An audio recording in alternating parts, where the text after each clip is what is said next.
In the following chapter, I'm going to show you how to turn massing or volume studies into actual BIM models.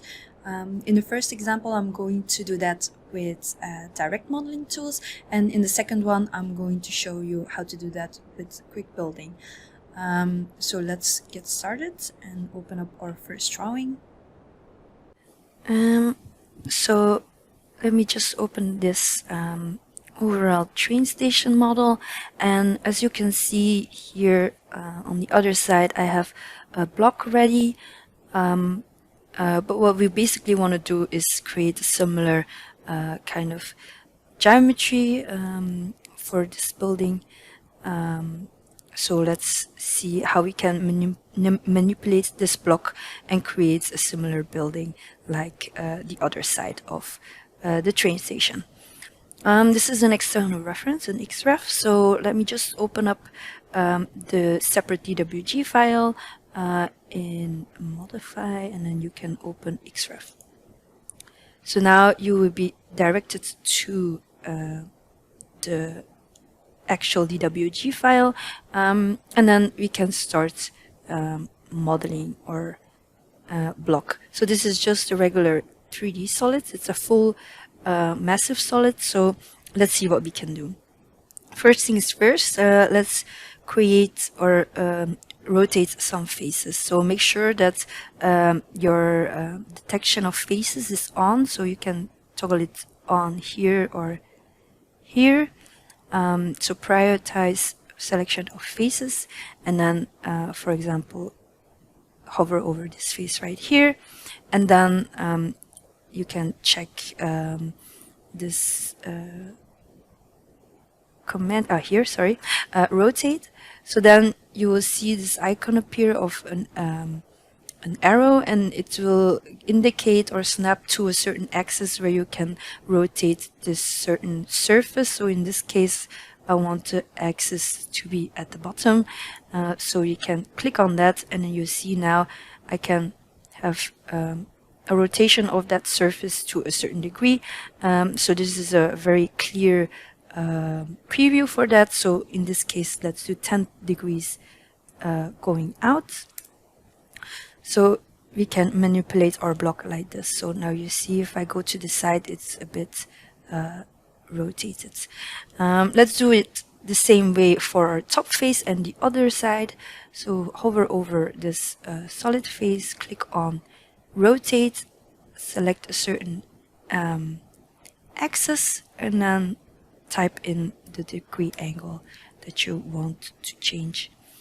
And then lastly, maybe the other way around, so just instead of going up, I should go down like this.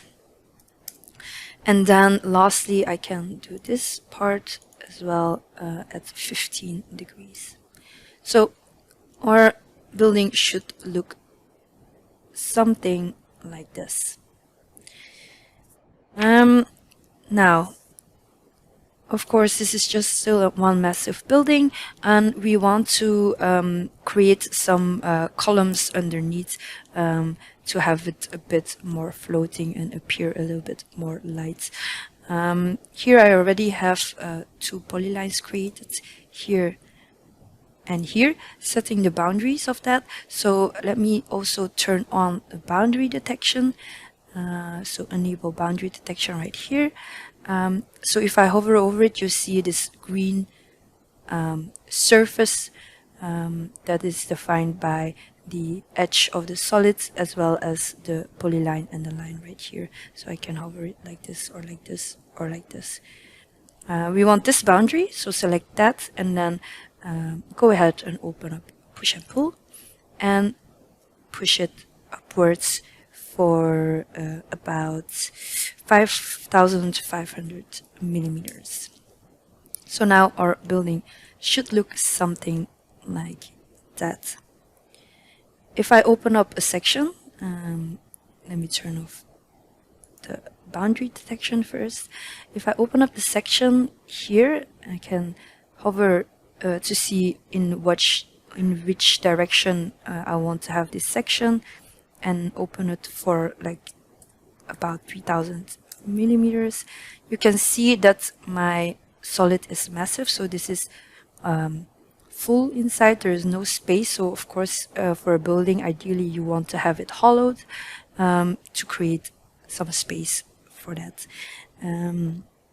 For this, I'm going to go to the modeling tab, and then here in solid editing you will find a command called shell, and then I'm going to use that to hollow out this massive solid, so I can create an outer shell for this building. Click on that, select the 3D solids. If I want to remove certain faces, not really, and then I can enter an offset, so in this case 300. And now you see everything is hollowed out with an offset of 300 millimeters, and then I can enter to exit the command. So like this looks already much better. If I close the section, you see how it looks like from the outside. It doesn't have too many difference in it, but now if I hover over it, it's still one big solid. But of course in BIM the ideal workflow is to have all separate entities, so for each and every wall and every slab, a rooftop and so on, you would like to have it as a separate entity, so you can store separate BIM data inside of it as well. So let's do this. You can do this manually, but you can also do this more automatically. In this case, let me just select the solid and go ahead and use BIM split. So it will split segmented solids into separate solids. So if I click on that, you will see now if I hover over it, you will see instead of like one big solid, I have some separate solids in between. So that looks pretty good already. Maybe only for this part I want to have it as a one big solid instead of like two separate things. For that I can use union here to merge them back together. So on the other side as well, I'm just clicking the upper solid and then the lower one and use union to combine both. Of course, because of the splitting and this union, you see that here I have like a weird connection on the other side as well. We can quickly solve that with push-pull. So let me just open up the push-pull setting. So there's a setting called DM push-pull subtract. It should be on, so that means that it will also automatically delete the overlapping solid, so that's good. But if it was off for you on 0, please type in 1 and enter to make sure it automatically subtracts as well. So what it does is if I open up or zoom in and then enable prioritization on selection of faces, can hover over it somewhere here and I can press tab to toggle between the different layers underneath. So toggle until I have this layer, and this is actually the back face of the other wall, and I can use push-pull to push it forward. And if I have the E-snap on, of course, I can, hold on, enable E-snap to endpoint. Okay, so again, using tab, choosing the back face and then pushing it forward like so. So now you see I have one big part and nice connection of the walls. Of course here I still have like one little line. Because of that I can press Ctrl and hover over it, so I can select this solid edge and just delete it. So that looks pretty good. Let me also do this for the other side. So just zoom into the connection that I want to change, hit tab until I select the back face and then push-pull it forward, and then Control select the edge to delete. So like so I have solved my little connection issue right there. Okay. Let me open back up double clicking the section to open it up from the inside. Or what you can also do, let me just delete that for a moment. You can also select this, if I turn off the faces, so I can just select the solids. If I select this front facade right here, I can also choose to, instead of delete, or I can choose to hide it for a moment. So with BIM select and then hide entities, I can just make it disappear for a moment, and later on I can pull it back up. But now I can see how it looks like from the inside. What I want to do here, because here the BIM split automatically splits our slab a little bit too much.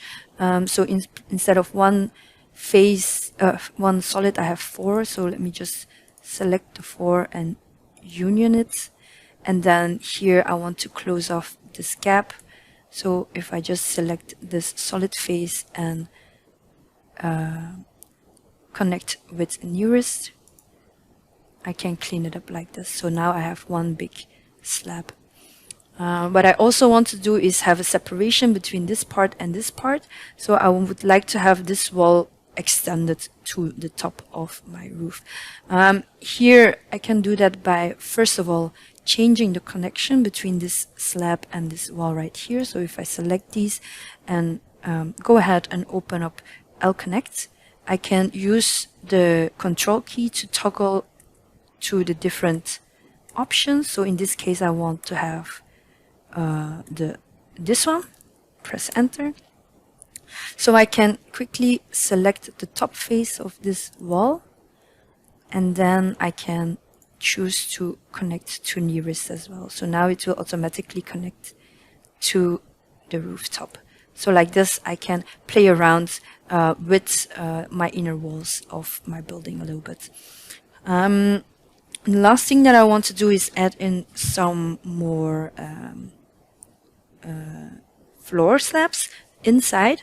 So how I can do that is just, let me just zoom in a little bit and select the face of this slab. So I can do this with prioritize selection of faces or hit control, and I'm selecting this face of my slab, and then I can go ahead and BIM copy it. So it will copy this floor slab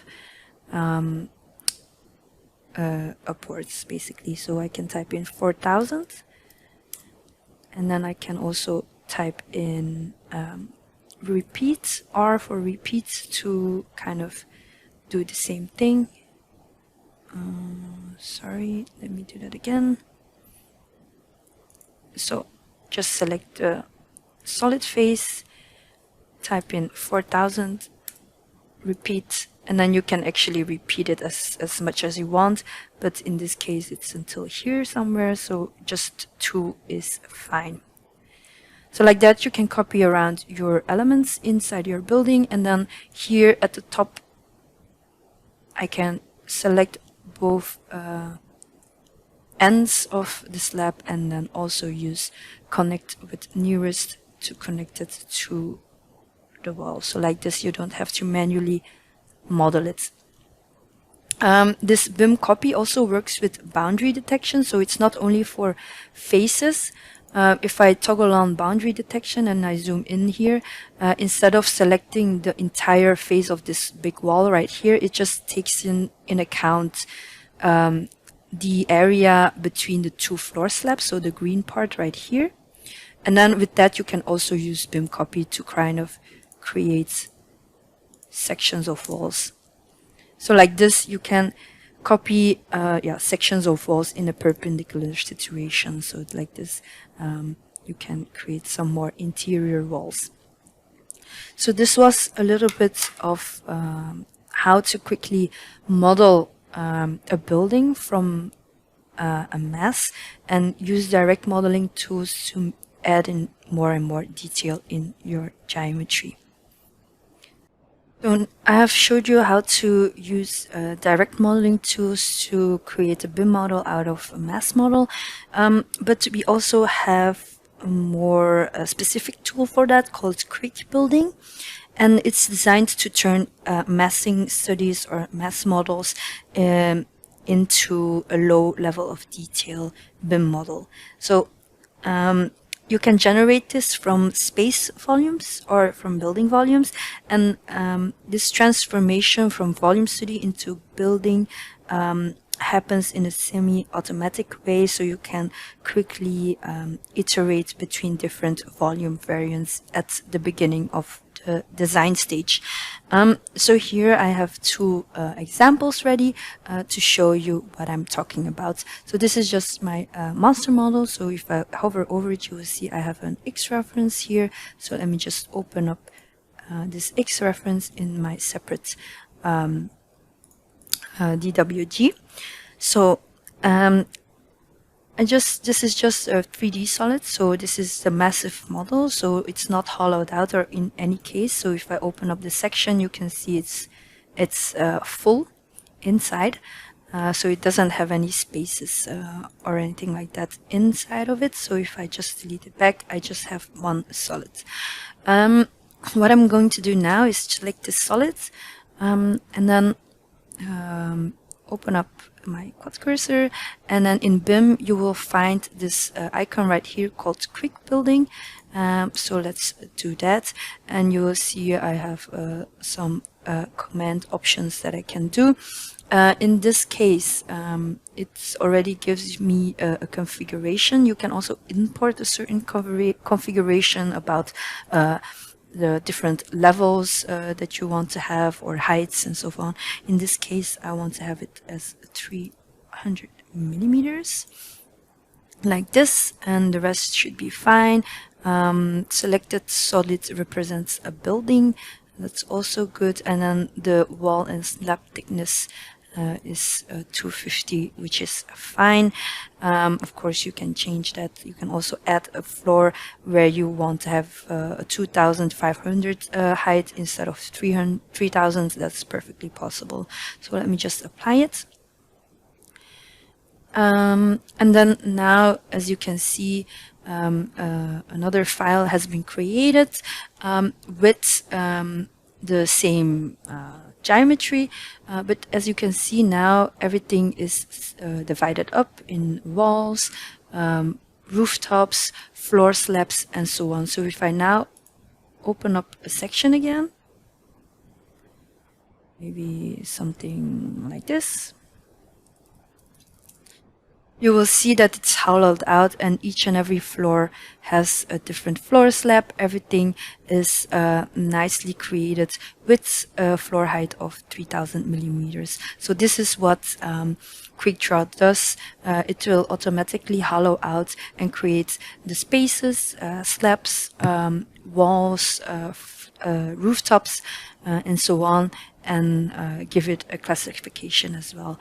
You can also go ahead and open up the command line, and here for each and every floor it will also give you some feedback about the area, the footprint area, total projection area, surface area, and so on. So total floor area and all that information. So that's a nice thing to have an overview of. So like this, you can try out different volumes and see what each and every volume has as a result to compare.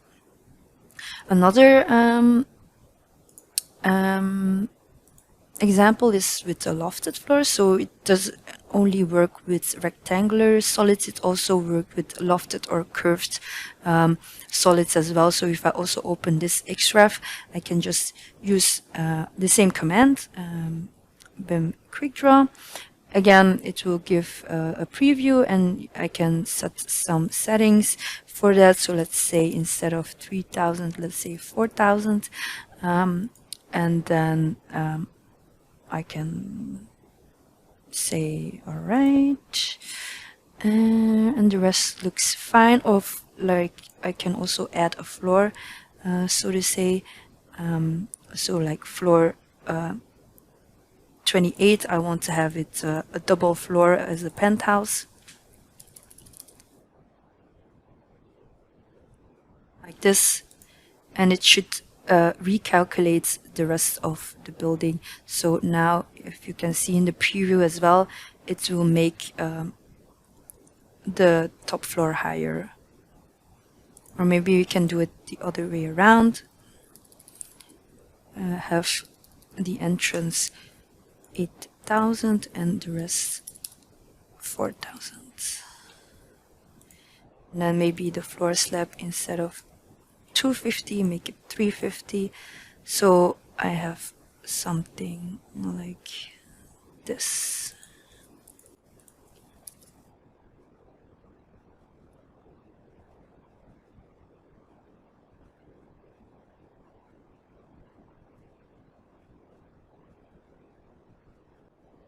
It might take a while to load, since it's a more unique geometry with all the curved walls inside, as well as the atrium in the middle.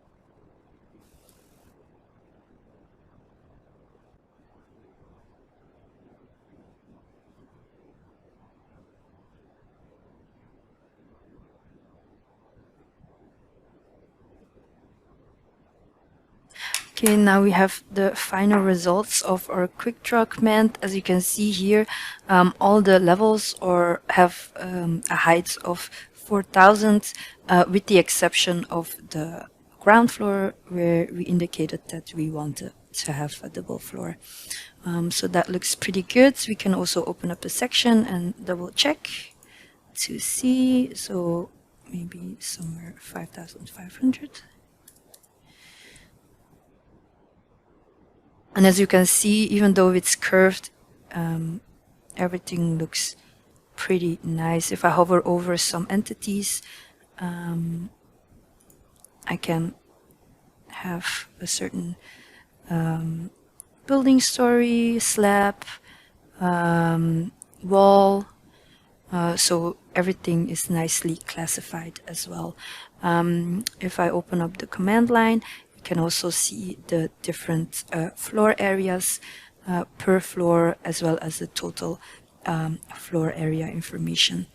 So like this, you can quickly check and compare your volume studies with QuickDraw. Of course, after QuickDraw, you can still use direct modeling tools to, for example, edit some parts of the building. So that was it for modeling with masses. I showed you how to do that with standard modeling tools like extrude and push-pull and so on.